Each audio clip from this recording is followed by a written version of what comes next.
एक महिला भगवान श्री कृष्ण की बड़ी भक्त थी और बाल गोपाल जी की बड़ी सेवा करती थी। एक दिन की बात है, सेवा करने के पश्चात अचानक उनको हिचकियां आने लगी और हिचकियों के कारण वो परेशान हो गई। जल पीकर उसे दूर करने का प्रयास किया, फिर भी कुछ हुआ नहीं। कुछ समय के पश्चात उनकी पुत्री जो समीपवर्ती गांव में रहती थी वहां प्रकट हो गई और जैसे ही पुत्री को उन्होंने आलिंगन किया, देखा कि बड़े आश्चर्यजनक रूप से उनकी हिचकियां बंद हो गईं। उनकी पुत्री को उन्होंने वृत्तांत बताया कि मैं यहाँ पर बहुत समय से प्रयास कर रही थी इन हिचकियों को दूर करने का, लेकिन पता नहीं क्यों नहीं दूर हो रहा था। उनकी पुत्री ने कहा, अरे माता, आप जानती नहीं, एक कहावत है, जब कोई शुद्ध भाव से, प्रेम से अपने किसी प्रेमी को स्मरण करे, उस व्यक्ति को हिचकियां आने लगती हैं। जिस व्यक्ति का स्मरण किया जाता है उस व्यक्ति को हिचकियां आने लगती हैं। और मैं कुछ समय से आपका स्मरण कर रही थी, क्योंकि बहुत शीघ्र मैं आपसे मिलने वाली थी, तो आपके विषय में मेरे मन में इतनी कृतज्ञता और इतनी भावना जागृत हो गई, मैं निरंतर आपका स्मरण कर रही थी। हो सकता है उसी कारण आपको हिचकियां आ गई। इसको सुनकर महिला बहुत घबरा गई। अपनी पुत्री को कहने लगे, अरे अगर ऐसी बात है तो मुझे बड़ी चिंता लगी है कि मैं निरंतर अपने लाला का स्मरण करती रहती हूँ। श्री कृष्ण का स्मरण करने के कारण, शुद्ध भाव से, बड़े प्रेम से उनका स्मरण करने के कारण कहीं हमारे लाला को निरंतर हिचकियां ना आती रहें और उनको कष्ट न हो।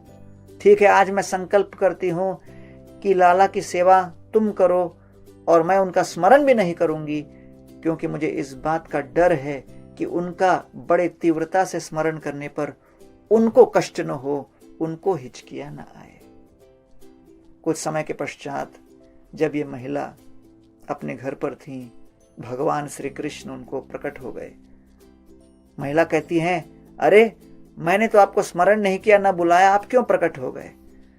तो कृष्ण कहते हैं, देखो, इस जगत में कई लोग मुझे स्मरण करते हैं, मेरा नाम लेते हैं, लेकिन धन, संपत्ति, राजनीति, अलग अलग प्रकार के भौतिक आवश्यकताओं की कामना करके लोग मुझे स्मरण करते हैं।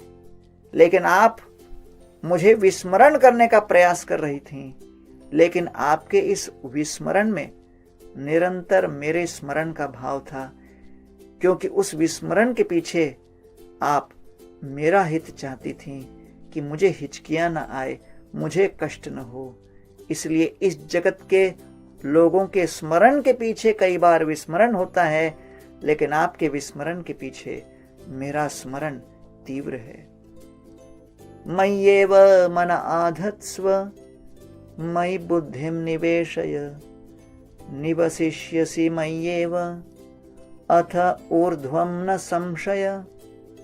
श्री कृष्ण गीता में इन वचनों से अर्जुन को संबोधित करते हैं, हे अर्जुन, जो निरंतर मेरा स्मरण करे, जिसकी बुद्धि निरंतर मुझ में रमी हो, और जो व्यक्ति निरंतर प्रेम पूर्वक मेरा हित, मेरी सेवा और मेरा आनंद की ही कामना करे, वो अवश्य कुछ समय में ही मेरे धाम को प्राप्त हो जाएगा।